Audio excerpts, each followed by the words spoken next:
Good evening, Clown Gaming fans. We are here for another week of Lotus Gardenia League. That's the word. Uh, I am Shutuk on the mic here with. God, I should have Hi, had that ready. With that's okay. yeah, you can introduce yourself. Yeah, hi, I'm Charles Elroy, everybody. Nice to meet you. Glad to be here and hope you're excited for a banger of a night. We've got two good teams getting ready to go at it. Awesome. Yeah, we are in draft already, and right away there is a lot of jungle focus here. Lot. Heckram, Nunu, Nocturne, Trundle. I know he can be flexed a little bit, but still, that's four out of the first six bands coming straight at jungle, and they locked in a jungle for B1. So we know who they respect in this game. Yeah, yeah, right away. And Batman is legendary for his Nunu. I don't even know how much he plays it these days, but it's a menace, I tell you. Just enough to be respected for insta ban. Exactly. It's the tried and true. But the Hecarim is Hecarim's terrifying for anyone who wants to play any immobile champs, so get that out of there. No, and there's nothing scarier than hearing, you know, Predator popped on him and just seeing him run in at you. It's the scariest thing in the world. Exactly. Almost as scary as the Nocturne are. You hear that and you also just kind of pucker up a little bit. Looks like Clown Gaming going ahead and locking in Misfortune for the R1 and Sejuani for R2. So we've got the jungles picked up. I don't see Sejuani played a lot here recently. Have you been seeing her get picked a lot in the league? That is a Batman specialty right there. I Okay, I don't think she's been meta for a while now, a but minute, yeah. he's he's successfully turned the meme from the Batman missed Sejuani ult into just absolutely just solid as a rock. Old reliable that champion. Old reliable Nice. that Well, champion. we've got the side of Ghost Rider Gaming locking in their top three. They decided to go with the top half of the map, saving their bot and support for the second half. So we'll see some bans coming out that way. I like Diana. I like Set. I don't think those are bad picks. And we'll see a Silas locked in. I love the Silas pick. Some good ults Okay. to steal on that side. Yeah. Yeah, some really nice ults there. Demandus is super comfortable on Silas. He is always ready to lock that in. And so I like Clown saving support for counter. I mean, I think there's a decent chance support's gonna get locked in uh, right after the next round of bans, and they'll probably save counterpick for top. But I can see the wisdom in saving counterpick for bot. And so we see Misfortune taken out. That's a great wombo combo champ with the Misfortune. I like what they've done there. Yeah, Um, Interesting that they took out the Wukong. I feel like, and I could be wrong here unless there's something I'm missing from Ghost Rider Gaming. I feel like Wukong is, mostly played on the top half of the map, and they've got most of those guys locked in. So that's an interesting ban there. Like I said, I could be missing a piece of the pie, but we'll see. And then Nautilus taken out. yeah. The aggressive support picks getting banned away by the Ghost Riders. I have not had a chance to scout them to see what their bot lane plays like, if that's possibly a set flex to support, or if maybe their bot lane plays Senna Wukong. I know I That's what I feel was like wondering. Is the set could flex down, and you've got some space for the Wukong to get pulled up there. Um, But interesting seeing the Morgana locked in here with Misfortune. I love that combo. Rakan was left up. They chose not to go with that. He's another great pairing with Misfortune, too. interesting. So we do have some flexes going on, and that is a Senna. So okay, so All that right. kind of feeds into that Wukong ban right there. That That the makes more Ghost Rider. sense. Yeah. Yeah. And so we've got Graves and Senna. I'm just going to throw this out there. A lot of AD on the side of Ghost Rider Gaming. The only one really rocking some AP damage is that Diana. Now, that's a lot of damage coming out of her. Don't get me wrong. But I would have liked to see maybe a little bit more rounding out of the team, but we'll see how they execute on it. That's what matters. very aggressive team too. A lot of folks Hmm. diving in with the Set, the Jarvan, the Diana, the Graves. Everyone's just going forward. And then the final one is Aatrox. I haven't seen Aatrox played, and I know his name's Aatrox, but I haven't seen him played here in a while either. So I like what we're seeing. We're seeing some obvious pocket picks here between, um, the Aatrox, between the Sejuani. It feels like Clown is really going with what they're comfortable with. Yep. So I'm excited to see how they decide to execute on this and get this game underway. And to answer your question, Solomine, yeah, we'll call you Solomine. I could be wrong. It does look like it's going to be a set Senna bot lane. So let me know if you think that's going to be a good decision or a bad decision in the chat. I'm interested to see what you guys think. Solo Yeah, 9. I think of the options, Set support makes the most sense. But I mean, I've seen Jarvan support. I mean, you could see a Jarvan support. It wouldn't be the first time. And especially with Senna, there's a lot that's just completely a mystery with the fasting Senna option, especially with First Strike enabling that Mm-hmm. play style really, really heavily. I will admit, I usually ban Senna in my solo queue games. No, Senna's a terrifying champion, especially a 30-minute Senna with first strike. If she's had time to stack up those souls, she's got a lot more damage coming out. She's got an incredible amount of distance added to her kit. Yep. She can really start to put a hurting on people in those team fights. She can even, start to rival a Caitlyn. And if you get into a 45, 50-minute game, she's hitting turrets without even having to get hit herself, which is terrifying. Yeah. So we are getting our So, first bits of information here. It is going to be a yeah. Graves top, which I think can still. I don't think they ever really nerfed that champion. Like he kind of fell out of popularity after Worlds. Maybe they nerfed him a little bit. I'm just not remembering. But I, I've seen him played in solo lane still here recently. So I think it could be a good pick. yeah, Especially the Aatrox, he can close the gap a little bit, but you've got a melee going into a ranged, like the Graves can do quite a bit of damage up there. yeah, yeah. Depending on how that who gets ahead in that, um, Graves can keep Aatrox pretty well contained until the team fights come in and the world ender just runs over. He gets like a 3-man knockup 4 times in a row, and it's like, oh, that's why you picked him. Yup. And Solo 9, I'm sorry, I did not mean to mispronounce your name. I see the rest of the chat mocking me. It's my first time. It's my first time seeing his name, guys.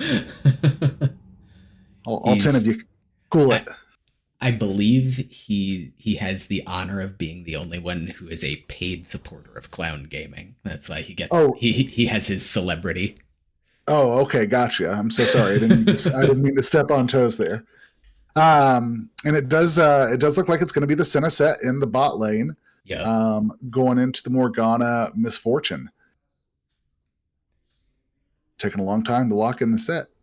Scares me. Yeah. There you go. I always get nervous, like you can't change your mind, it's too late.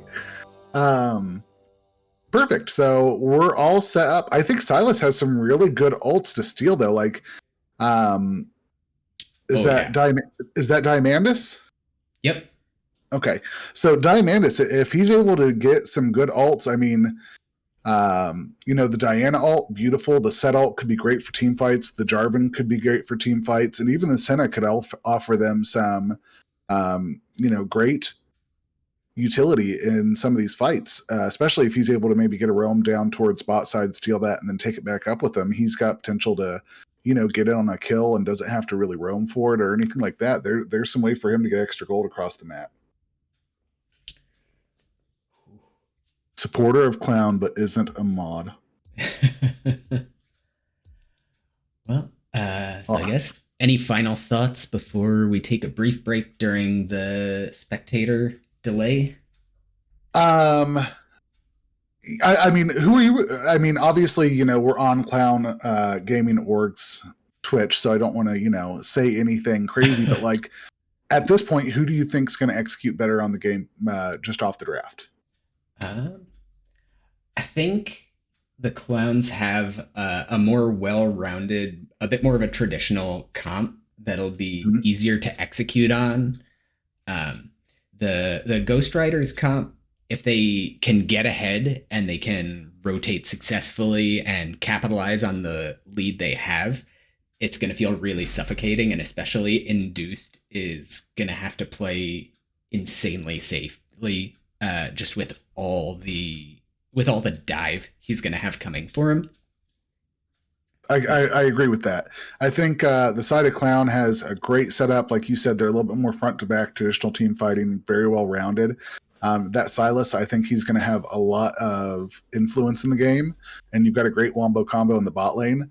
But if that Senna gets ahead and she can get a Diana Jarvan alt combo together with a set alt, like that's a lot of alt stacking that just offers a lot of CC, then I think Ghost Riders don't write them off yet. That's all I'm going to say for them. Yeah. And especially with Ghost Riders, it is noteworthy. They have swapped their jungler going into this week. Okay. I believe they went from a bronze jungler to a platinum jungler, is what I heard, That's which okay. is So that's a noteworthy. that's a big difference. Yeah, that's something worth mentioning. All right. Well, we're going to take a brief break. Everybody, get ready and stay tuned for game number 1 of Ghost Riders Gaming versus Clown Gaming Org.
muting.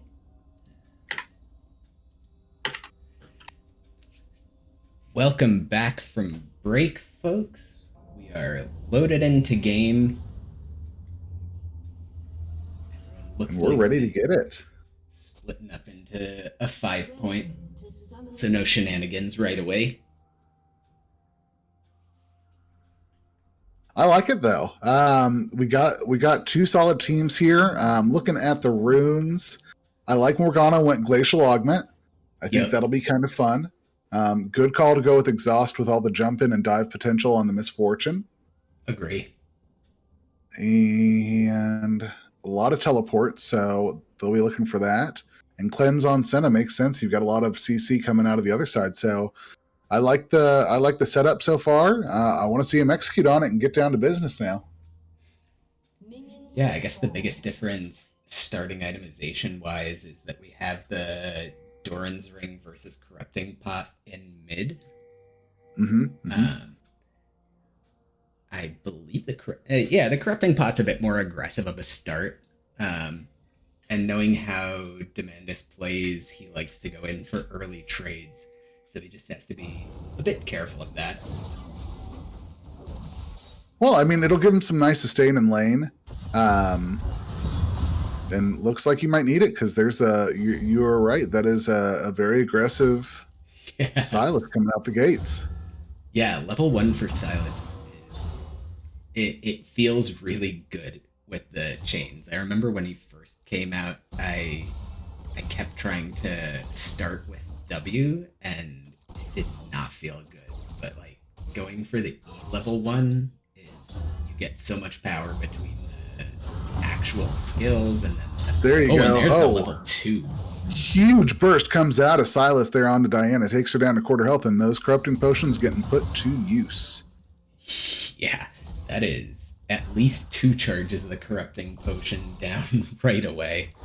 And she's going to have to worry about CS. The stun lands there from Morgana onto Set, but not too worried about it at this point, taking a little damage and they'll back off. Yeah, I did not expect that coming out of the Silas, but all in all, everything's relatively equal except for that bot lane CS difference. I know that Senna's got it crashing in, so they're going to try and catch up now, so it's not going to be as bad as it looks, but you kind of feel bad if you're the Senna at this point. And I guess I did actually call that wrong. I'm not I don't actually know what about bot lane, but I expected to see it as a fasting setup. But we have a fight up in top. I did as well. Nice stun comes out of the Aatrox, but First Blood's going to get locked up by Jarvan as he is able to go in there and get the kill. And now we've got Morgana out of place. The flash comes through, but he's not able to land the pull onto her. Misfortune trying to put some damage down though, and they find themselves in the winning end of a trade here on Cloud. On Clown Gaming. That's a really good trade for their bot side to put Senna and Set in a bad spot. Now Sejuani coming in, trying to go ahead and tie up the kills, and that's going to be Sejuani locking down the kill. And, barely alive. The Ignite's going to go ahead and take her down. Set's very likely going to fall here. One more turret shot over Morgana. She'll survive. But now we've got Diana coming in. The teleport comes through, and she just decided to freeze there. Oh, that's a disconnect. Yeah, that's unfortunate because Diana would have for sure had that kill on Misfortune. That is Yeah, that's really unfortunate timing. that feels bad. That would have given them, enough gold to put them right up to equal, and certainly help that Diana at least, get something out of the teleport instead of just defending a little bit. Yeah, because at this rate, with the timing of the disconnect, she's not even gonna get the minions. She's just losing out. That's a fairly massive early economy loss. Yeah, that hurts the side of Ghost Riders. Anyways, the side of Ghost Riders, we do want to throw this out there real quickly. They've got some technical difficulties as the storms that have been ravaging the U.S. Are currently hitting them right now. So they have some folks that are a little more difficulty getting online, some internet connectivity issues. So that's what's going on here. We appreciate your patience. While we're paused, though, if you're in the chat and here watching the game, Let us know what you thought about some of the plays that we've seen so far. We've got an early kill on Jarvan, early kill on Sejuani, and Misfortune racking up another kill there. What are we liking about the game that we're seeing so far? Feel free to hop in and let us know. Yeah, I think gold distribution wise, Sejuani getting the kill, not strictly optimal, but No, being definitely that not the way she's you wanted it to go. yeah, since she's the big frontline engage, it doesn't hurt at all. Like that gold went straight into a tier, so she's gonna go into the Thimble Winter, which I think is a really interesting build. I actually really like that item. I do too. It gives tanks a little bit more options as well. Before we had the tier on the Muramana and the Archangels, and only DPS really had the option to go tier. Now you've got something where tanks can also get a little bit more benefit out of the item, and I like it seeing it pop onto the Rift now. Yeah. And let's see. I'm Kit saying I'll clap Diamandis. Okay. The meme of Demandus getting outroamed is alive and well.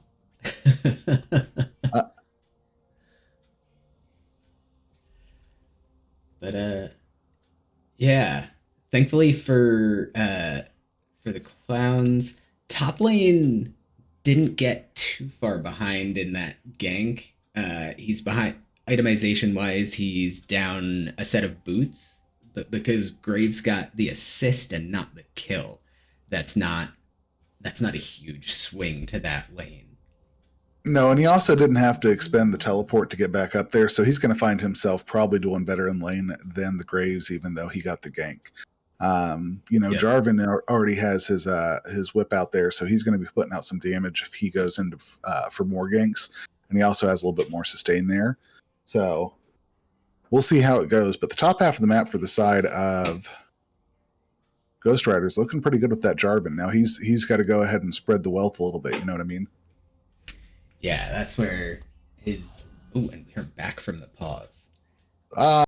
Welcome back to the game, everybody.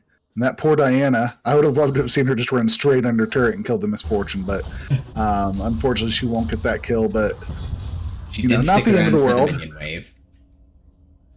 Which is good. She got a little bit more of the gold. She's down 10 CS into that Sylas. The Sylas is certainly going to be feeling large and in charge. A little pause coming here because of the pause. There we go. Yep, and we're back at it. So, yeah, that Aatrox, he even though he died, he's still feeling just as good as he did. He didn't use his teleport to get back in lane. He's up about a whole wave over the Graves. He's not worried at all. Yeah, Graves also saved his teleport walking back to lane. So there's the potential for plays to come in from this Cloud Drake spawning in just about 15 seconds.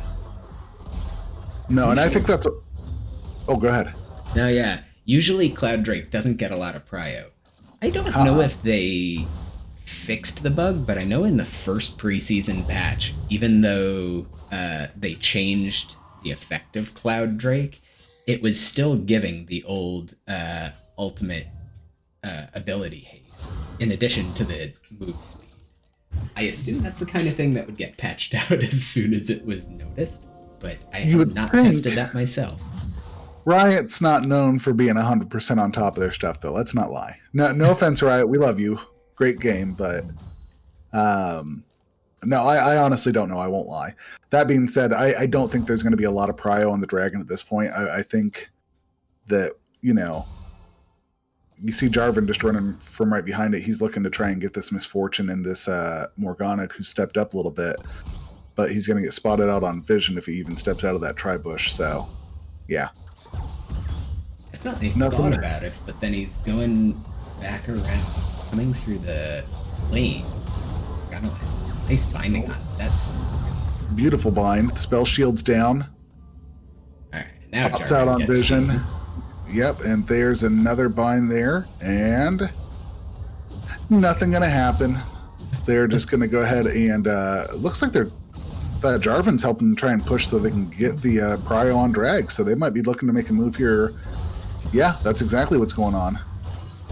Yeah, nice clean play. I guess that's even in the most disrespect, the best thing about taking a cloud dragon is that you get to better dragons afterwards. Yeah, and you know it's not the best dragon. It's not the ooh. There we go, a little jump in, and that's going to be Silas getting the kill. And Silas gets a double kill as he's able to take out Set. Now you've got Senna trying to get away, but it was Diamondus who was I'm not going to say his name right. Who was able to get the roam first. I heard there's a meme that he doesn't get the roam, but here he is, and that's the third kill going over to the side of Clown Gaming as they will lock up that fight, and now they find themselves in a position to go ahead and get what they need to get done. And they were able to lock up the Drake that entire time too. Good for them. I was watching the fight. I didn't even see Drake get taken. Batman and Induced stayed on the dragon and secured that. Icon has updated in Spectator, but we have Hextech as dragon number 2. Hextech, interesting. That means we won't get to see that as the soul, which is kind of sad. I like having those teleports everywhere and the static shiv ability, but yeah, it'll still be cool. Yeah, the gates are. I mean, I play jungle, so it's kind of nice to be able to hop around with those things whenever you need to. It speeds things up a little bit, especially when you get into like mid late game and and you know maybe there's a fight going on in jungle or something like that, and you're able to just pop in and be like, hello. So yeah, I like the way that it's set up, but we'll see what Soul ends up being. We could get to see the Chemtech or any one of the other standard Drakes. Can we do a quick gold check in real quickly? Yeah. So we've got pretty even in jungle, pretty even in top 200 difference for the Graves. Nothing too crazy. Look at that Silas. Yeah, that's the big difference. Silas getting 3 kills at that fight in bot lane just catapulted him into a massive lead. Yeah, but he's sitting almost 1,100 up. He's sitting on 2,000 gold, so well, he's about to spend it. Yeah, CDR boots and a lost chapter. So he is feeling good compared to the just Sork shoes on Diana. Yeah, well, that's because she has to run back to lane. She knew where she needed the gold. And you look at the Misfortune and the Senna. Misfortune coming back with the Noon Quiver, the pickaxe, and Senna is just sitting on. She's still sitting on a longsword, and she's got the boots of swiftness. Like again, this side of Clown Gaming is just they've got the money where it needs to be, and they're going to start putting it to use. I expect to see this. As we get into the mid game, I expect to see them start to get the ball rolling a lot more in their favor. That CS lead is massive in bot lane. They just crossed double the farm on Misfortune over the Senna. Even with the set, they're still not anywhere near it. Now you've got a little gank going in on the top side here, but we're going to get to see a fight break out on the bot side. That's going to be the ult coming out, and Bullet Time will take down Senna. She's down. We've got Set taking some double damage. He's going to try and stay alive, and he will barely manage to get out of there. That's going to be one more kill going over to Clown Gaming. Nicely done in bot, and we did have a gank in top, and now Batman. And is he going to be able to get out of there? The ult comes out of Senna, giving him a little extra time to survive. Nearsighted hits onto the Sejuani, tries to stay alive. Some turret shots go down. That's going to be a 1-for-1 trade in favor. Not in favor of anybody. It's 1-for-1. That's what 1-for-1 means. So good job. Graves really playing that well and at least getting the trade over. You know you're dead. Why not try and make something happen there? Wow. Jarvan getting blown up by that Silas who managed to roam at the right time. The Silas, you know, for all the memes saying he's not at the right spot, you guys, he's making sure to get there. The momentary stop, and absolutely every player in the game does it when the smoke screen from Graves hits and suddenly your entire screen is black. And you just stop and you're like, what in the world is going on? And you saw the Sejuani just suddenly stop in place and take a second to figure out what was up. And I think that was the difference with that one tower shot that got her. If she had moved and just gotten that kill and immediately started to run away, she probably would have had, you know, it would have been that one turret shot difference. You're absolutely correct. But still good.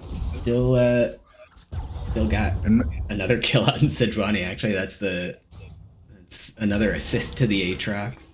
Well, and I mean, if she's making things happen, why not? She's going in here on the Jarvan. He's able to skirt away. But this Misfortune, I want to point out, already done with her Kraken Slayer. That's how much of a CS lead she has going into the Senna. She's already done with her mythic item and going to be able to start going into tier 2 boots in her second item. And she First went one in the PTA game too. as a whole. And she went PTA too. So those third autos coming out of her are going to absolutely slap with the Kraken Slayer and the PTA stack. That's going to hurt a lot. Yeah. Here we go. Aatrox going in, a little damage onto the Graves. Graves just shooting right back at him. Silas not afraid to go in, trading a little bit. And now we've got Diana doing the same thing. Had to flash just to get out of there. Jarvan's in the area. He ults in. He's going to try and keep some damage on it, but Diana's not in a position to help trade out. She's too concerned about the farm. Here we go, and it's going to be a kill going over to the side of Silas. He flashes to get away, and now Sejuani locking up her third kill of the game. Oh, God. And meanwhile, Graves having to flash away from Aatrox, barely alive, with Sliver up top, just barely managing to get out of there. Senna trying to keep this his set alive. The bullet time is going to get dropped down on that turret, and he will fall as well. There are fights going left and right in this game. They are not afraid to get at it. Meanwhile, it is the side of Clown Gaming up 10-3 right now. Flash comes in. That's the auto coming through. Misfortune is just a dominating force right now. Oh, here's a teleport from Diana. Hopefully this one goes a little bit better than the last one did. She's still got, the stun comes out. Morgana right there, but she had a home guard on her, so she was moving. She could have caught that Misfortune if Morgana hadn't been there. Interesting teleport from the Aatrox too. I think they thought there was more going on than there actually was. Yeah, because now you've got that Graves up there unanswered, just wasting away on the top side turret. Meanwhile, you've got Sejuani and Aatrox wasting away on the bottom side turret. You've got the plates just falling off, and Silas, he's trying to get away. Everfrost lands, and that's just what he needed. He's going to the flash comes out, the pull comes in, he re-engages. Morgana's in the right space, the stun lands, and that's going to be Silas getting the kill. He thought he was going to get that, but Jarvan got shut down there. Silas keeps getting these 2v1 kills. Yeah, he's doing a great job of staying alive and just managing to take the right fights. Meanwhile, Aatrox in a 2v1 trying to do what he can, but he can't do much. That's another kill going to Silas. He finds himself at 6-0-1. He is just everywhere he needs to be. Great stun out of Morgana landing on that Graves. There's the ult. He's going to get locked up, barely gets away. She goes golden, and that's the kill. Ooh. Guys, if any of you said that you thought that Ghost Rider Gaming was going to win, how wrong you are. Obviously, the game's not over, but I like to try and play a game when I cast. What is the win condition for the losing team? Because obviously we know what the win condition is for Clown Gaming. They've got Silas, they've got Misfortune, they've got Sejuani. They just need to play through that. You've got a tank, an AP, and an AD damage. That's the most beautiful thing you can have. But if you're on the side of Ghost Rider Gaming, what do you have to do to get back into this game, Shot Duck? You've got to try to get picks. I think that's the way. Capitalize on the damage you do, but I don't think any of the damage dealers have enough. Nice little sidestep. Yeah. That was a nice little sidestep to get out of the Everfrost, but he stole her ult and used it on her and locks up the kill. And now Sejuani, she's got the Rift Herald. Misfortune's in the area, and I bet that we're going to see this mid turret fall. Yeah, that was, and I think that was the goal from the beginning with the teleport from the Aatrox. He moved down to bot lane. They rotated the bot lane up to top so they could take the Herald. It ended up being Batman soloing the Herald anyways. So they just got the kill on Graves and some plates. But now and I don't know if I am super overthinking it, but Ghost Riders have bounties up now. That's true. Bounties are up for the side of Ghost Riders. They can definitely find themselves a way back into it. And let's not lie, they have a good scaling team. once the Graves gets a couple lethality items, he's going to feel, oh, he's not going lethality. But once the Graves gets a couple items, he's going to feel pretty strong. A lot of trading going here in the jungle, though. That's a 3-for-1 in favor of the side of Clown. And they're starting to get turret after turret now. All of the outer turrets falling for Ghost Riders around the same time. And here comes the Herald top side. I mean, the silver lining in that play was the big shutdown on Induced. Misfortune finally did die. The kill on Graves was pretty funny in there, but I think it was Graves. The kill that happened there and that started all of that, Morgana accidentally took the red buff that she and Misfortune were going for, and so that red buff on the Morgana auto attack is what got the burn that finished him off. I mean, sometimes you got to do what you got to do. If it's a Morgana carry in the game, lean into it. But no, Ghost Rider Gaming, they're not totally out of this. No. They've still got 3 champions that don't have mythics. They've got a Senna that, as this game goes on, she is going to become more and more of a threat. So Clown needs to lock this game up quicker rather than later. And they're well on their way. Don't get me wrong; they're well on their way to making that a reality. But Ghost Rider Gaming can still get into this. If they get they really just need one good fight. Like if they can find a way to get this dragon, even though Clown is set up pretty flawlessly for this dragon. There's, I think, just a little bit of vision in the back of the pit that's getting cleared out, but otherwise the setup is super clean, so it's going to take a miracle. Oh, and Jarvan misses its cue, so there went the chance to steal the dragon. But if they get a good fight, the outer turrets are all up. They have bounties on them, so if the Clowns let up on the gas, if they slip up a little bit, there's going to be a massive gold swing. And the team from Ghost Riders, they have a lot of champions that can just absolutely shred turrets. Diana, Senna, Graves. Turrets will fall quickly, but I just don't see the Clowns letting up on the pedal. Not yet. And to answer, somebody in the chat, I'm Kill says they're out of it. It does look that way. Don't get me wrong.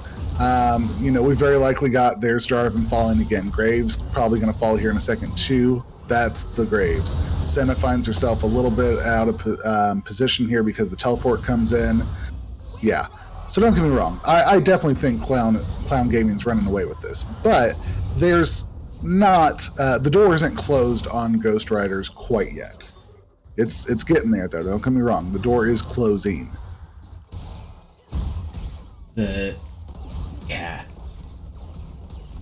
With MF going Kraken Slayer, there is still the chance, of all the champions to get on, there is still the chance to shut her down. I think if you shut her down, there is a realm where that team fight gets a win. But with being so far behind in gold, they don't really have the opportunity to itemize into grievous wounds. The only one who's done it so far is Graves.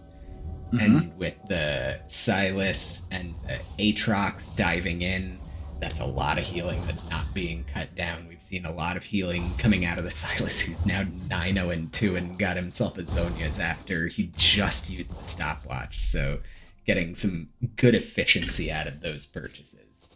Absolutely. I was going to say that same thing. That Silas is really set up in a position where with the Zhonya's being 9-2 and with his healing ability and with Conquer as well, he's primed to just get into the back line and make some things happen.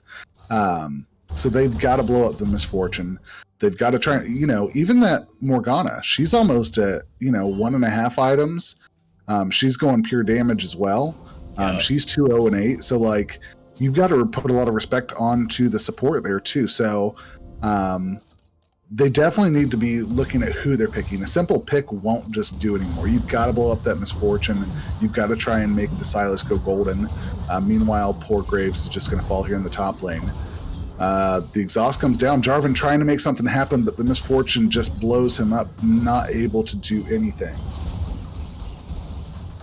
Oh, in the meanwhile, So they did get one bounty. The minions. It looks like the minions took out the outer top turret.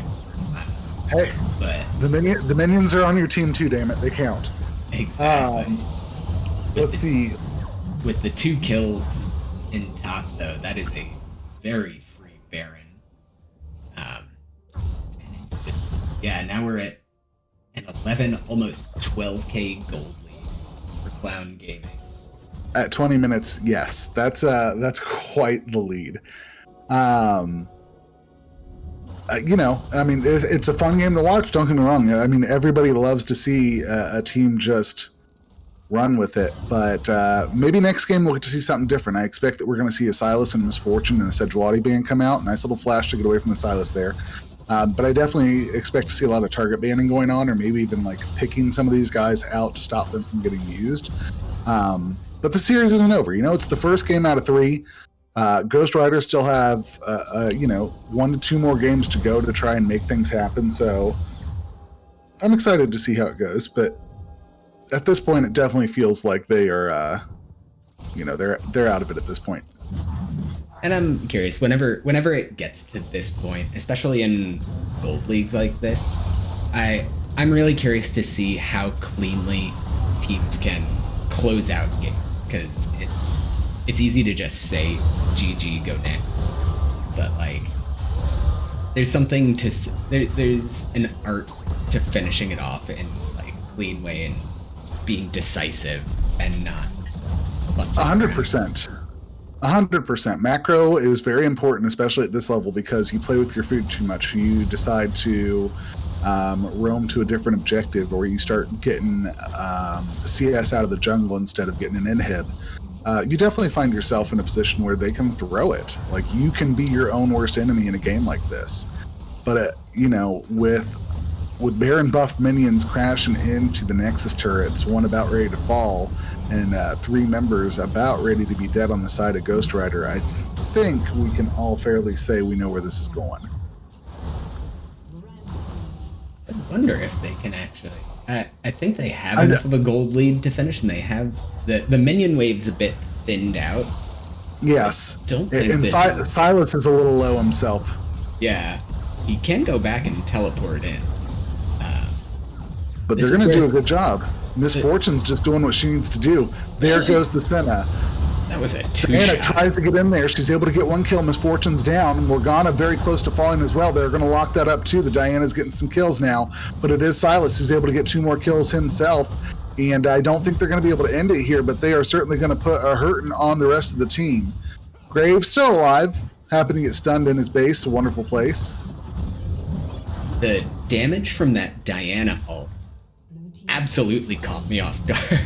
Yeah, I didn't expect to see the Misfortune and the Morgana fall to that. Yeah, suddenly their health bars absolutely vanished. And this is what I'm talking about. There goes the what am I watching? Okay. Graves able to get the kill there. So like, again, don't get me wrong, it's still a really big game in the favor of Clown Gaming. But it's things like this. You're never quite out of it. You just got 3 kills onto some of your carries. You're going to get a huge gold influx from the super minions coming in from mid and bot side. If you play this well, obviously you've lost soul, not the best thing in the world, but if you play this well and you play it right, this could be an opportunity. It's not the one that you wanted, I'm sure, but it could be an opportunity for the side of Ghost Rider Gaming. And as far as souls go, you look at the compositions, and Mountain Soul isn't super impactful for clowns. Like, it gives them a little bit more tankiness, which when they have this much gold lead, like that additional shielding is impactful, but like not hugely. Sejuani is just absolutely monstrously unkillable. Here comes the set, trying to dive the Sejuani into the back line, and he will get blown up relatively. Diana tries to do the same thing, however, she goes golden but will fall as well, and now it is 5v3 as the side of Clown Gaming decided to go in and make their final push. There goes the Senna, she's out of here.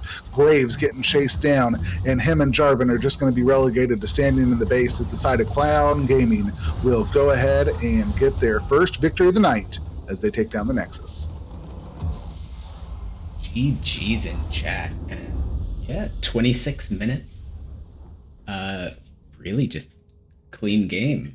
The Very clowns, solid game. the clowns only lost a single turret, and that was to minions while they were winning a team fight that got them the Baron buff. And that was kind of like we discussed earlier. The Silas was just a huge impact. He was able to roam. He had great ults to steal. The Sejuani was able to frontline it, and once you got that misfortune, that Silas and that Sejuani, you have a little trifecta there of AP, AD, and tank. You can't really get through that with the supporting cast of Aatrox and Morgana to help out. It's over. 11-0-6. That was a performance out of Demandus. And the Yeah, damage charts, he's only 110 damage shy of the misfortune for top in the game. yeah, I gotta give him the MVP of the game. He was in the right spots at the right time. He got huge kills when he needed to, especially in some like 2v1 fights.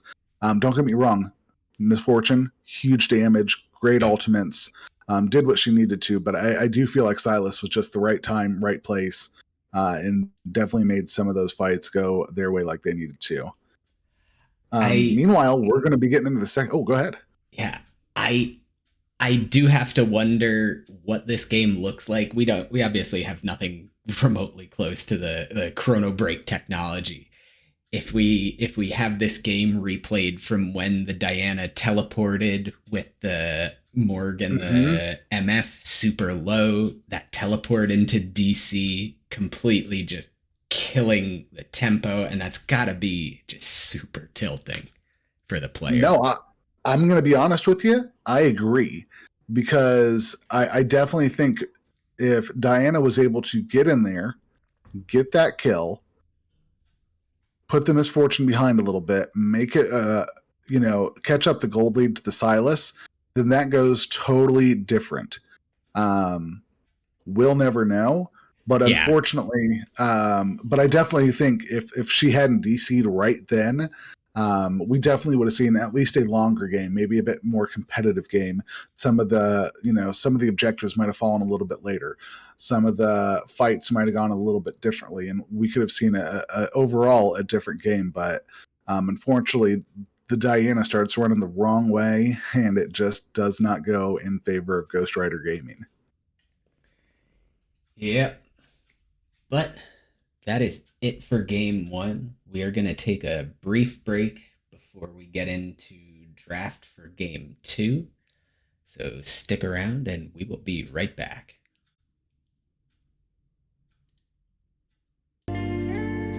Means we get to get right into it here in a moment. Um, Looking at the teams, though, we see a lot of changes. We Yep. see some similar faces too. You can see at least three champs that were banned in game one made it through. The Gangplank, the Hecarim, and the Nautilus were all banned by Ghost Riders in game one, and those made it through. So I guess that's presumably the Silas, the Sejuani, all those got taken out. All those got taken out, and so they were able to pick around it. uh, We do get to see the Diana again, which I think that she will have a little bit of a better time into the Galio. Could be wrong, but I feel like that's a little bit better matchup for her than the Silas. yeah, the Galio I think is an interesting pick because there's not really like one of those picks that you see the coordinated Galio comms. Usually there's the Jarvan or a Mm-hmm. set or something to Or dive in a and Nocturne. yeah, yeah, exactly. And so we're not seeing that. So I'm curious to see how the Galio gets utilized in this composition. We also see the lovers duo split up too. Zaya on one side, Rakan on the other. Um, I will admit I don't love the Rakan with the Jinx. Agree. You know what I mean? I don't think that's the greatest thing in the world. That being said, I'd love to be proven wrong and get a game three. So let's go, Ghost Rider. Show me something that I didn't see before. And we're about ready to hop into the Rift as we speak. If you're in the Yeah. chat, I know we're getting to it late, but let us know who you're rooting for this second game. I know this is Cloud Gaming's Twitch, so I expect to see a lot of Cloud Gaming fans. Do you think they're going to 2-0 and sweep them? Or do you think we get to see a game 3? Let me know. I suspect we'll see a bit of bias from this crowd. Robbie Forgate saying Galio beats Diana 100%. It's a counter pick. Okay. Yeah, and Do you that's think what we missed from not having the draft. We didn't get Do you to think see. it'll go better than the last game with Silas at the very least for the Diana, or do you think she will also get hard shut down here? And Robbie Forgate, I'm talking directly to you. If anybody else answers, I'll be disappointed. I know there's definitely a handful of mid lane players in the Twitch chat. I saw some names I recognize. Another matchup I'm really curious to see is the Warwick versus Hecarim. They were actually just talking earlier in the Clown Discord about Warwick being a good pick into the Hecarim. I am not a big Warwick fan myself. I I am not sold on the champ right now. No, I don't love Warwick either, and I am a jungler. One of my friends plays support, absolutely loves Warwick in the jungle, but I don't like his kit. I don't love him as a pick, so we'll see how it goes for them. But I could be wrong. I'm Kills is asking about Pinkhaze on GP. Tell me, is that a bad decision? Is Pinkhaze going to show us all a little something?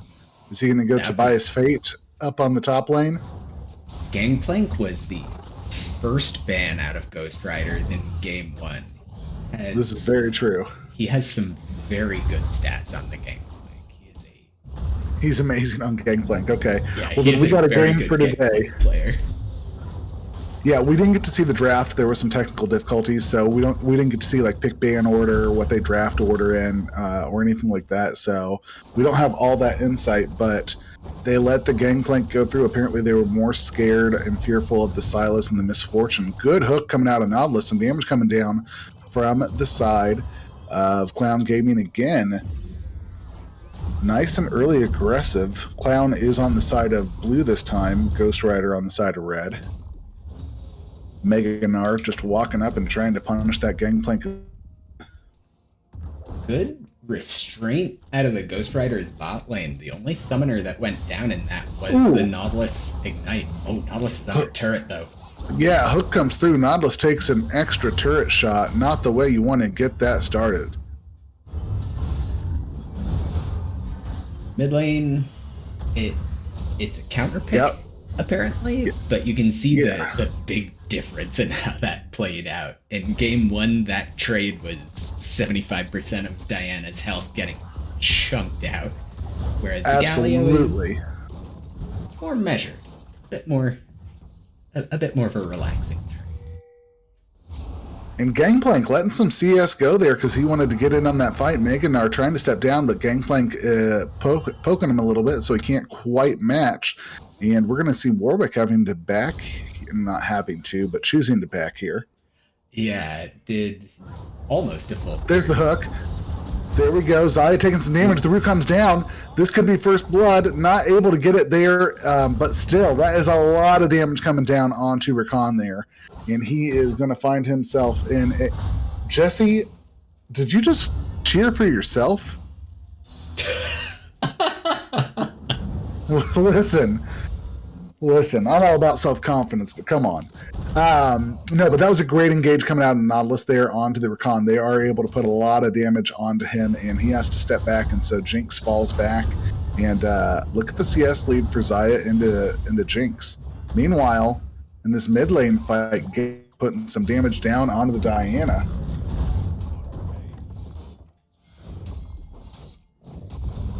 Nice micro in that fight from the Gnar, taking out the barrel. And he gets taunted. Warwick not able to lock that up. He gets an attack speed boost to lower the health on the champion that he's attacking. He probably could have wrapped that up if the taunt hadn't been there, but great escape from Galio there. And we'll have to see the Mountain Drake up first. There's going to be a little bit more prio for this, and we want to see who gets that started. Yeah, with the Nautilus, with the Galio, and the Hecarim, there's definitely it's not game ending, but it's taking this early Mountain Break has some real upsides for Clown Gaming. They're gonna get some defensive stats out of it, and we have a teleport from Demandus coming into mid, so he wants the prio, especially with Hecarim being there already. Just have to worry about the and here comes Rakan trying to match it, but he's not going to be able to get too much there. Yeah, I mean, he's up, what, 1, 2, almost 3 waves over that Diana. Yeah. And he's got a huge item advantage. Like, this Galio is certainly making things happen. Going to row him down, help him lock up this first Drake of the game, and this is going to be Cloud Gaming off to another really strong start. Yep. Warwick's not even try taking his Raptors. Got Ocean coming up next. It's some spice possible. So that means we could get to see the Hex Tech or the Kim Tech Drakes this game, or Infernal, or, Cloud. Or Cloud. But, it's going to be Cloud. Just because we said that. Just because. There's the taunt comes through on Diana. Hecarim in the area, coming in like a bat out of heck, but he is not able to get in there, and he'll just have to run away super fast. Yeah, he ghosted in, but he doesn't have the ult, so once Diana stepped back, he didn't have a way in there. Oh, and Jessie Marie apparently was cheering for Pink Haze, who was also named Jessie. So not as distasteful as we thought originally. Nice little engage from the Meganar there, but nothing really comes out of it. Warwick in the area, going to come up here to the top side. He goes in. Some damage comes down. There's the ult from Gangplank, getting a little damage on both of them. He's going to try and make something happen here. We've got a roam. Hecarim gets in there. The flash comes out. Warwick trying to run away. Nothing going to come of it. Nar not afraid to step up a little bit here, though. Oh. Just a game of inches there. There was such a minor gap between everyone walking away a little bit beat up and things just going truly disastrous. Like everybody had low health there for a second. It was like, ooh. Yeah, the Galio taunt being just out of range. I don't think he had boots at that point, so maybe the move speed from Predator could have made that little bit of difference. But and it's just a hair too early for him to like tower dive all the way. Yeah. And you see there where what we were talking about with the little bit extra difficulty in coordinating with the Galio ult, that he didn't have any target really to go in with the Galio ult to get the big knock up and make that a one fight. Yeah, a little lack of support there, and it shows. But here we go. The hook comes through. It doesn't quite connect with the Rakan. I like how aggressive Induced and Wisdom are. This is a very fun little aggressive bot lane duo that we've got to see these last 2 games, and they're certainly trying to make things happen. They're definitely feeling themselves, yeah. But after that Game 1 performance, how could they not? Yeah, you've got to have the biggest ego in the world after that. And it's happening again. I mean, look at the CS difference. It's another 15 CS lead. It's not quite what it was last game, thankfully. Thankfully. But Zaya is still in a commanding lead. Galio is in a pretty big lead. Gangplank's down a little bit into the Gnar, but he still feels pretty good in the fight, so you're not worried about it. And he's Gangplank, so he's getting the free gold from being Gangplank. Let's actually take a look at that. Yeah. Yeah, he's down 20 gold? Not a big deal at all. Yeah, really the only difference. Ooh, Nautilus. Here comes a nice little engage. Nautilus going in heavy. That's going to be the Jinx falling there, and now Rakan's down, and that's going to be Galio, who's able to lock up those kills with his R. Nar comes down. I don't know what he's thinking he's going to do here. Good effort. Nar. Yeah, it was a nice thought, but you're going to get blown up there. You might die. Nothing more going to happen. He's trying to throw out his boomerang and get a little damage onto the Zaya, stopping her from backing. But yeah, if they had played that right, they could have got 3 kills out of that. But that is a great place to put that gold on the Galio, because now he's got a CS lead in lane. He's up 2 gold, and he's going to be in just in a great spot into this Diana. That's the same pattern the game followed in game 1, where everything was even, everything was going okay, and then Demandus showed up big to a team fight and just never fell behind again. And so that's no. He got a little bit of a lead, and it just snowballed down the hill into a massive victory for the side of Clown Gaming. And you're right, that's exactly what we're getting ready to see here. We're going to see this Galio start roaming around, make his presence known. He's got the ult to support the roams, yep. And he can be at fight and change the tide, and, just like that. The only worry I have is they used pretty much all their cooldowns. So fight and top. They used a lot there. This little wave coming in onto Gnar now. He finds himself in a bit of a pickle. He gets slowed down by the Gangplank. The ult comes through. He gets knocked back. He's trying to throw some damage on. One more Q and it could be over. He's going to try and auto him. He could find himself... The turnaround is it will be Meganar who's able to walk up the kill on Gangplank, and that's going to be Gnar on the board now with the kill. Let's hear it for Gnar in the chat, everybody. Let's give him a little shout out. Yeah, that was a razor thin margin on that 1v1, but level 99 Jolteon coming out with the pin missile at the end of the day. I for sure thought that was going to go to Gangplank, especially when the Gnar walked into the wave there.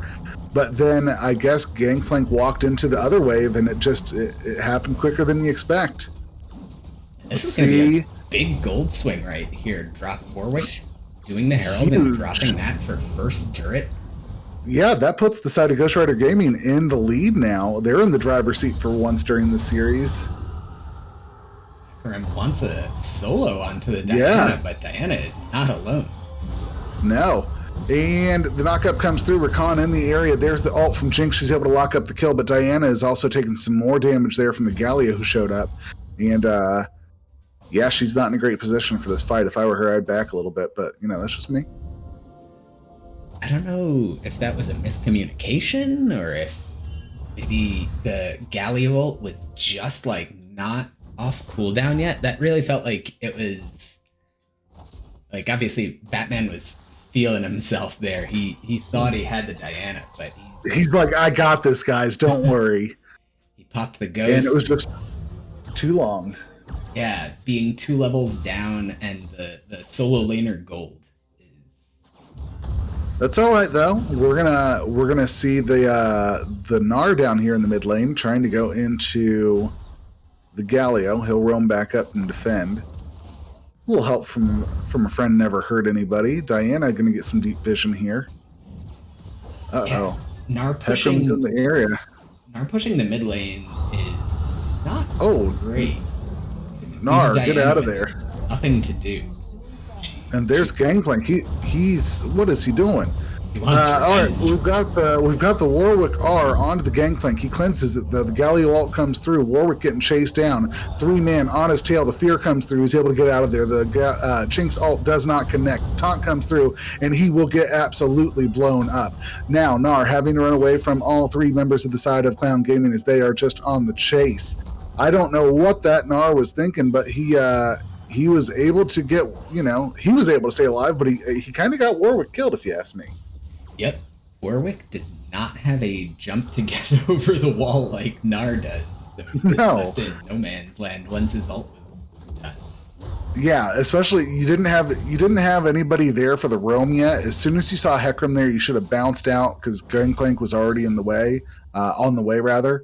But they did not have the support. They did not have the people they needed in the right spot, and it ends up getting them, one more kill handed right on over to the side of Clown Gaming.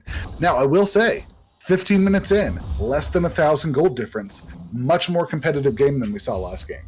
Yeah, it's a much better look from Ghost Riders. I believe they did sub the AD ADC. I think this is a different bot laner.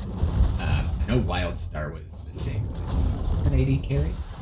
So definitely keeping up a lot better than the previous game. I Yeah, think both of his kills were from like cross map ults. that's okay. That's gold in your pocket. It don't matter. You know, you take what you can get. It's a skill for sure. Yeah. But Jinx and Rakan definitely playing out a lot better than the Senna and the Set did.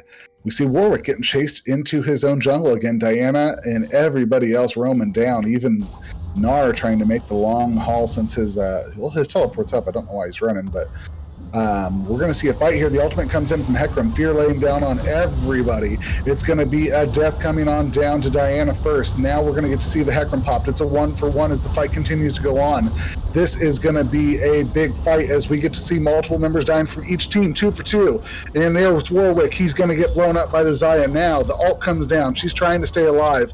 Jinx just barely able, and there goes the kill. It's a 3 for 3. We see a hell of a game breaking out here. Galio, Nautilus, just barely staying alive. Nautilus trying to trade this out. Turret shots coming down. There's some help from the minions. Not able to get the kill, but that's okay. He was able to hold him off, and it's a 3 for 3 across the map. Again, much more competitive game than we've seen earlier. Yeah, that was an interesting, really split up team fight. I felt bad for Induced when he making a break for it, and then he had a moment where he just realized, oh crap, the bot lane outer turret is still there. I don't have a route to get out of this fight. No, he walked right into it, and it's unfortunate, but you know, you were probably already dead anyways, so let's not lie. Your ult was expended. There was nothing more you could do. The Jinx was full health, and there was some help in the area. Now you've got Hecarim coming on down. It's a 2v2 in this area. Meanwhile, Diana going in onto the Xayah, gets rooted out. The ult comes through from Jinx. It looks like it does connect, puts Xayah down at half health, and it's 4 members from the side of Ghost Rider in the area. Again, Ghost Rider really playing very well this game. I do want to point out Jesse Marie in the chat said they're fighting over nothing. There was literally no objective to fight over. Nice charm comes out of Rakan there, so multiple man knockup, and that's going to be a huge triple kill going on to Diane. That's exactly what the Ghost Riders need. There's another one. This could be the first ace of the game, and it's going to be a quadra kill. Oh, a pentakill! Excuse me. A pentakill goes over to the side of Ghost Rider Gaming on Diana as they are able to lock up those kills. Yeah. Robbie Forgate. Hey man, don't dot us like that. That's a good play. You got to respect greatness when it happens. All right. Very good play. Exactly as you called the fight in bot lane, not really being over anything. They were just trying to pick a fight. They were just trying to make a pick. But then immediately, as they were respawning, the Infernal Drake came up, and Clown Gaming had none of their cooldowns. I believe the Galio ult was off cooldown, but Galio ult is still off cooldown. So that was an insane just wombo combo. The Diana killing 3 people instantly with the Jinx ult. Good engage from the Rakan. Yeah, I mean, beautiful Rakan ult. He comes in there, does his grand entrance, gets everybody charmed up, and Diana follows up and immediately blows up 3 of them, and then it's just a matter of chasing down the other 2 at that point because the numbers are in their favor. Really good wombo combo coming out of the Rakan and the Diana. That's exactly what they need to do. They executed on that perfectly. Clowns, I wouldn't say they were inting. It was a good setup from the side of Ghost Rider Gaming. They've been playing really strongly throughout the rest of this series. They're still in a decent spot. They're not out of it, but that wasn't the fight for them, unfortunately. And they end up losing a Drake over it. And it's an Infernal Drake, too. So if you get 4 of those stacked up on the side of Ghost Rider, that Jinx, that Diana, that Warwick, that Gnar, they are all going to hit like a truck. Yeah, that Diana is just getting worse from here on out if fights keep going like that around the dragons. The play was probably especially just being aware of your cooldown. Just walk away. Just let the one Infernal Drake go. it puts you 5 minutes further away from Seoul. But if you look at the previous game, Seoul didn't actually matter in that last game. But instead, now No, they gave up 4K gold difference in addition to the dragon. and they, I just wanted to go Ghost Riders a little bit more since last game. That we were singing the praise of Clown Gaming. They've got all the outer turrets down for the lanes on the side of Clown Gaming. So Ghost Riders, not only are they winning the team fights, getting a little bit of action on the dragons, but they are also, getting some of that macro pressure across the map. And with Baron spawning just now, they could find themselves in position to start making their way towards that. And this could be a Ghost Rider game 1, and we could get a best of 3 here. Yeah, there is a definite chance, and we have to see how cleanly Ghost Riders can keep playing. If they go a bit too far, there's parts of their comp that definitely don't scale. Like, I don't think the Warwick scales at all, so his usefulness is going to drop as time goes on. 100%. Warwick is an early game champ. He is not the best late game champ. I want to see him where he uses this Rift Herald, because he's got a quarter of the duration left on it, and he's just kind of sitting in river. So I suspect it's going to be he thinks he's sweeping, but instead he drops a Herald in a random place. That would not be the first time we've seen that in pro games before. I mean, that's an easy mistake to make. But yeah, that clock on the Rift Herald ticking down. They don't have a lot of pressure anywhere, though. They've got a lot of members from the Clown Gaming team in the mid area. You don't have a huge wave pushing in on either one of the solo lanes. I mean, on top or bottom. So what do you do with it? You know what I mean? It's going to ultimately kind of get wasted. I hate to say it, but I don't know that it's going to be the most effective Rift we've seen before. And it's second Rift. It's not the end of the world. It's not the most impactful thing. But we are looking at 30 seconds till Dragon, and the map just completely went ice cold. Like, nothing has happened since big Dragon fight. There's the Rift. The hook comes through. They're trying to delay it a little bit. All 5 members of the side of Ghost Rider Gaming here in the area. Meanwhile, Gangplank still showing top side, but he's going to be backing and then probably teleporting in. Rift will fall, and you've got all 5 members rotating over to this Drake. They're looking to stack up their second Infernal of the game. Is this what... yeah, it looks like Clown is just going to say, okay, go ahead and take it. Baron's ours then. Barely getting there, though. Yeah, all 5 members of the side of Ghost Rider Gaming are looking at running up towards this Baron, and we could have ourselves another team fight breaking out here on the top side river. It's a disengage, yeah. Smart choice to just back off from it. I might have turned around and tried to take a fight, personally. You knew they were going to be coming up towards you. You could have hidden that bush and tried to make something happen. But they back off. They give enough respect where it's due, and they're going to lose mid-tier 2 for it. Boom, there it goes. So yeah, they got Drake and they got tier 2 turret out of it. Not a bad play from Ghost Rider Gaming. That's what you got to do. You got to play smart, and that's thankfully what they're able to do this game. They do have Rakan hops in, isn't able to get the knockup, uses his ult here, tries to get the Gangplank tied up. There comes the Galio ult, trying to save him a little bit. Gangplank just barely getting out of there, runs back in, and now it's going to be Gnar that falls. The ult goes wide from Jinx. Rakan trying to get away. Blast cones away. He's just trying to run. He's got a sliver of health, and it will be 1 kill going over to the side of Clown Gaming. And that was a big 600 gold shutdown that went on to, I believe, the Galio. Yes, I think it was the Galio as well. And now they find themselves with the man advantage. They're going to go ahead and try and take the Baron here. Jinx in the area, Warwick in the area. They're going to try and make something happen. You've got Diana in the bot lane, though, for all you guys not paying attention, making some work. They might have to trade inhib for this. Ooh, Warwick smited early. Hecarim is able to lock it up. Warwick falls here. Jinx trying to stop the backs as Diana continues to push down.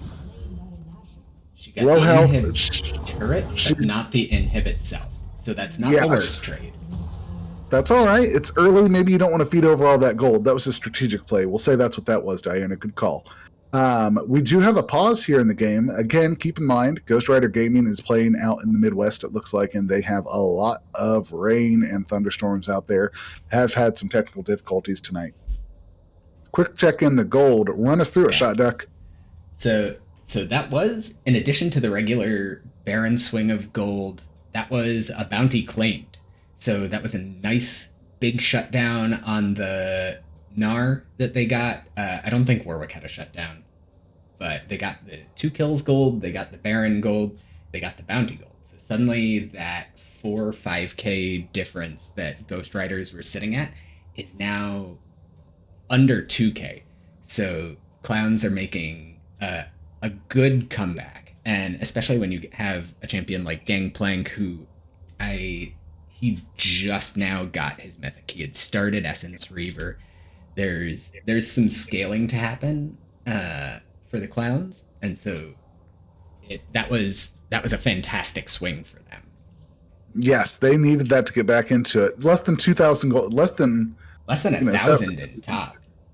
Yeah, I mean, I meant throughout the whole team, less than 2,000 gold difference. Yep. But yeah, I mean, less than 1,000 gold difference between the Gangplank and the Gnar. Less than 1,000 between, Warwick and Hecarim are relatively equal, all things considered. The Diana up about 1,200. Whoever said that Galio is a counter into Diana on that. You just need to get a pentakill, and then who cares about a counter pick? It doesn't matter. All 5 of her kills came at once. And then everything else is relatively equal. The Nautilus is up a couple hundred over the Rakan, but it's a very tight game at this point. But your gold, it's where is the gold? Gnar, Diana, Jinx. Whereas on the other side, it's on Nautilus, Xayah, and Galio. So I think the side of Ghost Rider Gaming has a little bit better. Robbie Fourgates, yeah, 2K gold income all at once kind of helps. Hey, I'm just saying. We don't need to look into the specifics, Robbie. I think the gold is in the right places for Ghost Riders right now. Not to say that, Galio and Xayah are a bad place to have the gold, but I do think Ghost Riders is doing a great job right now. They've got the gold where they need it. They've got 2 Drakes. They're up in kills. They've got a lot of pressure in that bot lane. They've been doing a great job with team fights and executing on it. I definitely think that this is a game for them to win, or rather a game for them to choose to lose if they want to, because right now they're in the driver's seat. Exactly. It comes down to exactly what we were talking about last game, where the cleanliness and closing it out, which is absolutely what we're not seeing here.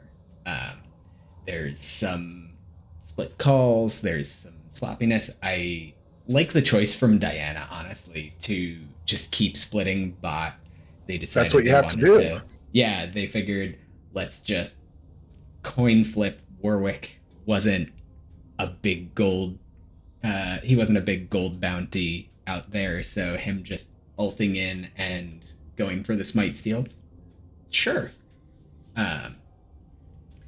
Play from the Gnar. He's been pushing in that top lane very, very far and hadn't been punished previously, and so I'm really glad to see the clowns actually take him out, because he's been pushing up to the inner turret, and the wording isn't really as thorough as it could be. So that was a really nice pick and a solid call, honestly, to go for the Baron. That's all you need sometimes is one good play will get you right back in it. And so Warwick misses the smite, gets blown up. Diana does trade out that bottom turret on the inhib side, but unfortunately does not lock down the inhibitor. So we find ourselves 2,000 gold lead. About a 1,500 gold lead up for Ghost Rider Gaming. Yep. They've got 3 kills. Drakes are even. They have a little bit more map pressure with all the turrets down in the mid lane and the bot lane. We're pretty even too. Yeah, nothing crazy as far as the itemization goes. Even look at the junglers. The mid laners. Diana almost has her Nashor's Tooth completed. Meanwhile, Galio just barely has an amplifying tune there. So Diana's feeling pretty strong right now, and like somebody pointed out, she went lethal tempo, so she is gonna be she's gonna be a threat here in a little bit. She is a threat right now. Don't get me wrong, but the next fight, she's gonna be a huge factor. So strap on your seatbelts, everybody, and get ready for a ride because Ghost Riders are taking us to town. All right, so that is okay. That's the second turret Clown has gotten. Unfortunately, the bounties dropped off, so that wasn't a big gold swing, but that was that's an important vision tool. And We'll call it an itty bitty gold swing. yeah, yeah. But they are making a play up here in top on this last outer turret. Everybody's in the area, Baron buff on them, and there's not much you can do at this point. You've got 4 members from the side of Clown Gaming, all of them with Baron buff, and that's going to be the last outer turret that will fall. And so now they've got a little bit more pressure. Galio in the mid lane just trying to keep people distracted, but look at that Diana again on the bot side, pushing that lane out, trying to put some pressure. And it looks like they're going to send four members down. And now you've got Nar on the top side, putting pressure. They're really playing very good macro at this point. Their eye is on that Baron or the dragon. This third Infernal Drake is coming up in just 22 seconds, and so they want to stop bleeding out Drakes. They want to stop giving up this AD and AP bonuses that Ghost Riders have been stacking. So I think we're in for a team fight here. And it's Clown Gaming in the area first. They're able to clear it out. But it is all 5 members from both teams here. The Infernal Drake already getting started up. Rakan Ultimate is available. There goes the dragon already.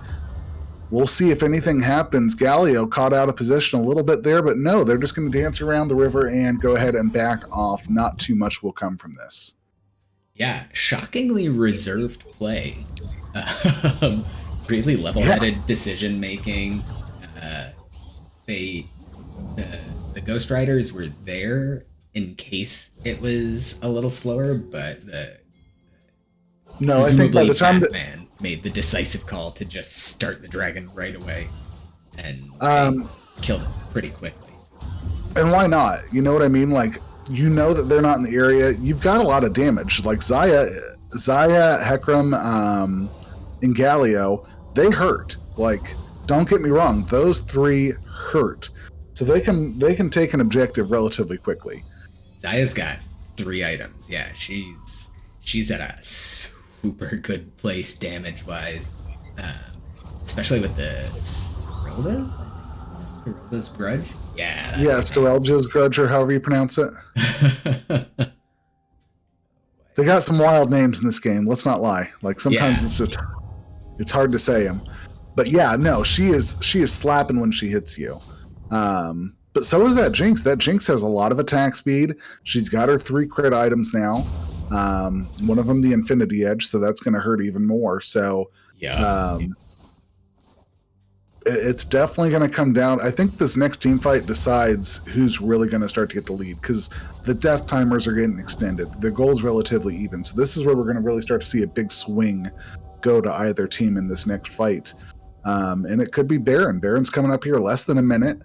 I'm surprised we don't see the teams already kind of over there throwing down vision and fighting for it. You can see the guys from Clown are starting to try to inch their vision forward. A lot of their control wards are in the river or on the defensive side, but they've been trying to creep forward a little. But there's a lot of denial. Warwick and Rakan are going around cleaning out as many wards as they can. They are, and the same thing's coming out of the side of Ghost Riders. They've got some good vision in the jungle around the river, trying to see what they can see as they get this Baron up and on the map. Diana is going to stay bot side again as Galio backs, and I think that she might be... Nope, she's just getting ready to join the fight. Okay. I was like, she's going to try and get that inhib if it takes her life. And that's one thing I'll say. A lot of people have been sitting on teleport cooldowns. There's been a lot of time spent setting up plays with just 5 people grouped up as a ball rather than trying to split up the map. Like, you can see Gangplank's pushing top lane right now. Um, but yeah, like Gangplank TP, Diana diving in on the Xayah. Yeah, Diana tries to go in there on the Xayah. Hecarim in the area, knocks her around. She goes gold, and teleport comes through. Now the root lands onto the Gnar. He's going to try and go mega, but he's not going to be able to do it quick enough, and he's going to have to hop out of there, barely stays alive. And it's going to be 2 kills going over to the side of Clown Gaming. Make that 3 as they are mopping up the floor with Ghost Rider Gaming. Jinx going to fall here with the exhaust coming down, and Gnar is not going to be able to do too much of anything. But neither is the side of Clown Gaming as they find themselves pretty low across all the health bars. They might try and get this started, but Hecarim looking kind of low. Going to try and have Nautilus tank this. There's an early smite. Doesn't matter. He's down for 15 seconds, but it still feels bad to see it. This could definitely be Clown Gaming inching their way to victory. Yeah, just a really nice team fight. Diana, I don't know if she just underestimated. She thought she had it, yeah. Yeah, she underestimated the kiting from Induced, the slow from the Serilda's Grudge, that when Diana dove in and wasn't able to get the kill, she had zero chance at escaping on the other side. And the rest of the team, God bless them, they tried to clean up the fight. They tried to make the best of it. But that was just a clean 4 for none going into the Baron, and now we're 15 seconds from Infernal Soul. So they've got a choice here whether they go into a really rough fight or if they give up and Infernal feels bad. Yeah, you don't want to give up Infernal Soul. That's what Clown Gaming is setting on. So you've got to fight over this. You cannot give it away. There's Grand Entrance from Rakan. He's only able to connect to 2 of the members, though they are the DPS. He gets blown up. That's going to be a 2 for 2 trade. Xayah is taken out, though. That's a main DPS for the side of Clown Gaming. There we see some fighting going on, and it's going to be 3 for 4. Hecarim trying to get out of there, and he's not going to manage to make it away, as it will be Gnar and Warwick that continue to chase him. The fear comes down. They need to run straight to that Drake. Death timers are 30 seconds out, and they can do it and put themselves on Soul Point. The fight goes in their favor, and the Ghost Rider Gaming is back in the game. Yeah, Diana taketh away, and Diana giveth, Diana taketh away. That time diving in onto Induced, and Xayah just got chunked right at the beginning of the fight, and they were able to clean her up. I didn't see if that was the Jinx ult that finished her off, but the Xayah ult came out. She tried to escape, but it just did not happen. Yeah, completely agree. I didn't see exactly who got the kill there. I was watching everything else unfold, but what I do know is that Rakan and Diana combo, if you get that, they win almost every fight that goes that way. Yep. Rakan runs in with his Grand Entrance, hits his charm, and then you have Diana ult in with her Moonlight Vigil, and boom. It is a wombo combo that gets them the fight if they can hit the backline every time. And then from there, it's just mopping up. So a little bit of a gold lead still in Clown Gaming's favor, but again, Ghost Rider's still in this. Yeah, 34 minutes into the game, 60 to 57k. That's not a huge difference. No, I mean, that's what, an item on somebody spread out across 5 members. Yeah, that you don't really notice that this much. Death timers are starting to get up there, though. At 35 minutes, we're seeing 40-plus second death timers. If one of these fights goes the wrong way now, you're losing an inhib, you're losing turrets, you're going to start giving up major objectives with these team fights. Obviously, we just saw the Drake fall, but you got to be mindful of that and pick the right fight. So we'll see how this next team fight goes and what it's over. Objectives are down for a little while. Oh, as I was saying, I thought it was going to be quiet. No, there we go. And Nautilus is going to get blown up here. That's one death going over there. And here's the second one about ready to come through in the fight, as it's going to be the Diana who gets blown up. It's 1 for 1 trade. Gangplank ult comes through. Gnar is going to teleport in here. There goes the Hecarim. It's a 2-for-2 across the map. They're going to continue to fight this out. Xayah getting kill after kill. She finds herself with a double kill now. She's getting chased down by 2 members. She will get taken out finally. Galio trying to answer back. There's the Gnar. He's laying out some damage, and he's hitting pretty hard on that gangplank. Warwick needs to hop in this fight and help him out a little bit. There they go. They're chasing him down. It's a 2v2. Who's going to win it? This could be Ghost Rider Gaming out ahead as they go 4-for-3 in the fight. Yeah, Gangplank just tried to be a little bit more clever than he could pull off, and there was a lot of underestimating of just how hard the Warwick can chase. That blood scent giving him just absolute sticking power. Yeah, when Bloodhound's triggered on Warwick, he just hits the afterburners and chases after you, and it's scary. And here's the same thing: Huber's going to catch up to Gnars, he will get popped, and that's a $500 gold shutdown going over onto Galio. Didn't need to be up that far. Nope. That's I'm glad to see the punishment. It's what I was saying earlier. Gnar has been pushing up really far in this game, but it's swinging back and forth, like one kill here, one kill there. It really is looking like once you kill the Xayah, the damage from Clown is a bit lacking. So Induced really has a lot of the weight of this on his shoulders. No, he has a lot of the weight. He's sitting at 7-4. It's him and Galio that are basically doing all the heavy lifting. They just have a little bit of a support backup group from everybody else. Gangplank going topside, trying to answer the wave. Baron's going to be joining the map here in just a couple seconds, so we'll see a fight breaking out topside here any moment, I imagine, as both the teams starting to run up there, do their backs, and get their resets off.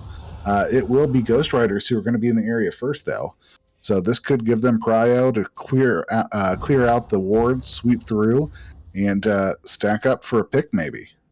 It's a bit late on the resets for Clown. Baron's already up, and I think the indecision here is the call whether to go for the Baron that is already up versus going for this 7th and final dragon before Elder.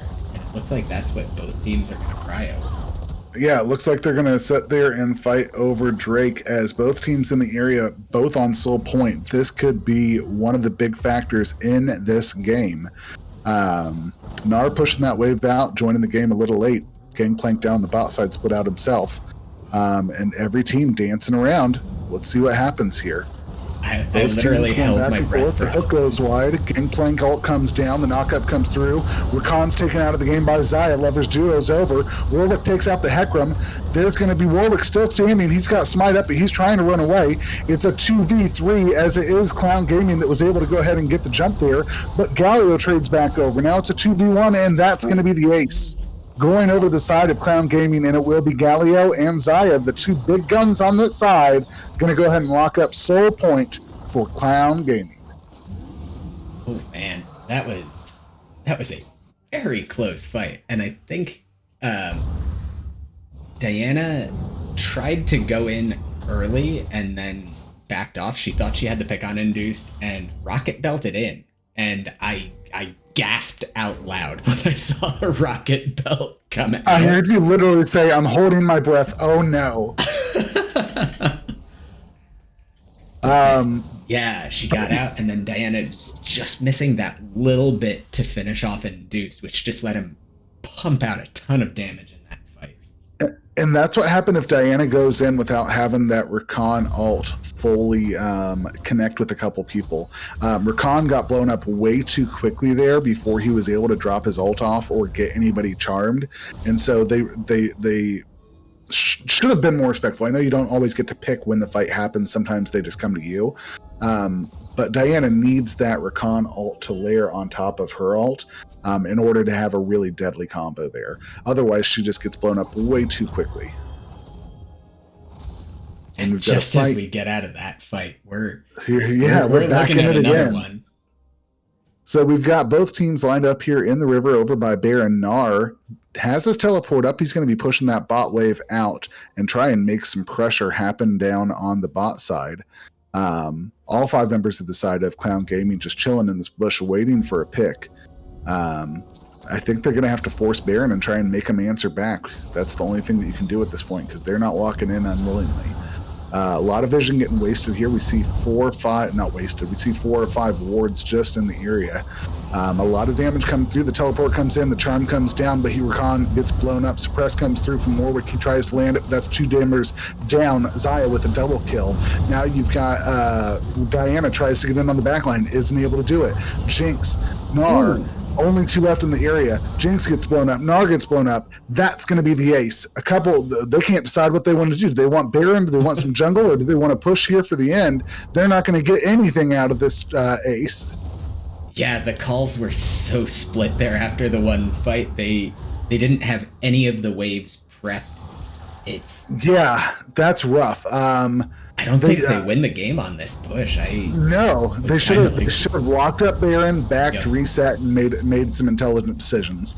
Instead, they run around. Thank goodness Hecarim was able to get the red buff, though, right? Yeah, just not great shot calling there, but they are going to get inhib here. Back off. No, the call to end. They're trying to make a push for it here. Rakan is able to get the grand entrance in there. Lots of members get charmed, but he falls off again. He's still out for 50 seconds. Warwick in the area. They still have man advantage on the map for another 50 seconds. Rakan just not enough. Gets blown up, and they might try and walk back to Baron and make it happen here. Yeah, that's a nice staggering on the death timer for Rakan. He cleared out some of the minions. He stalled them long enough to save the game. The game didn't end there, but now it's 4v5 on this Baron. Well, they've got vision. Warwick's in the area, and his ult is up, so it's not over.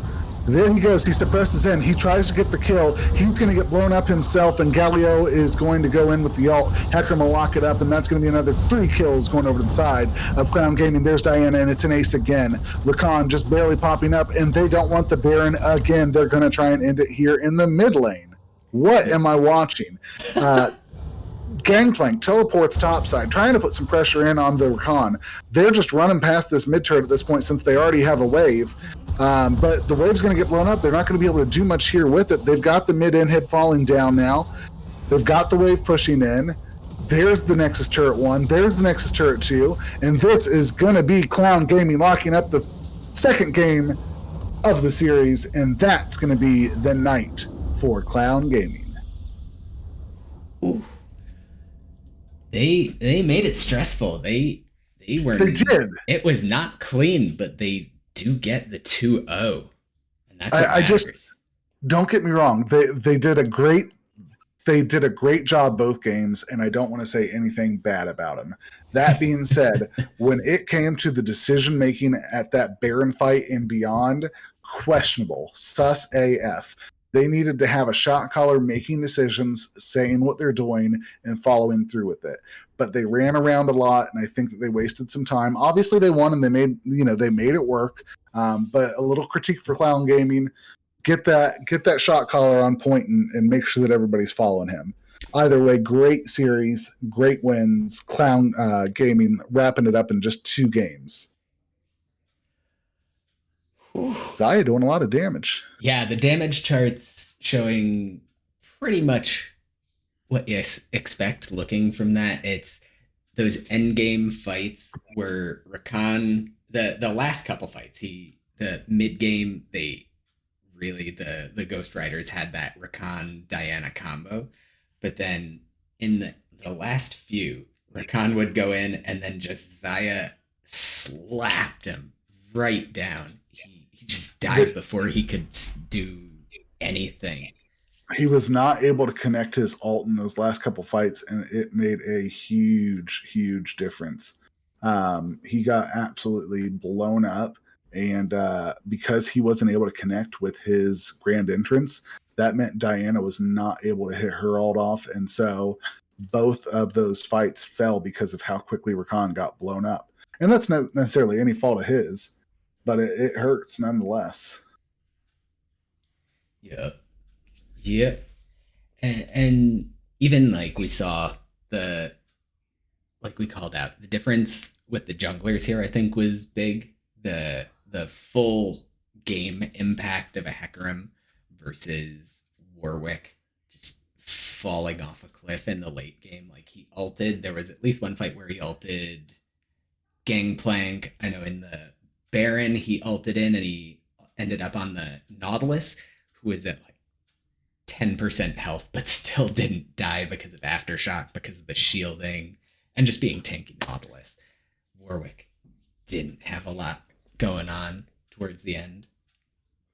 No, and that you bring up a good point. Warwick's an early game champion, and the side of Ghost Rider Gaming felt really good early game. Yep. They had a gold lead. They had pressure across the map. They were fighting over objectives really well.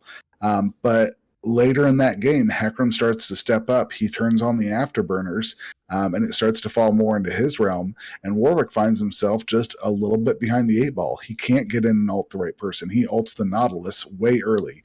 He gets blown up in some of those team fights. He's not nearly tanky enough to make anything happen. And so he ends up starting to fall off. And if you don't have a jungler who can get in there and make things happen, it doesn't matter what the rest of your team's doing.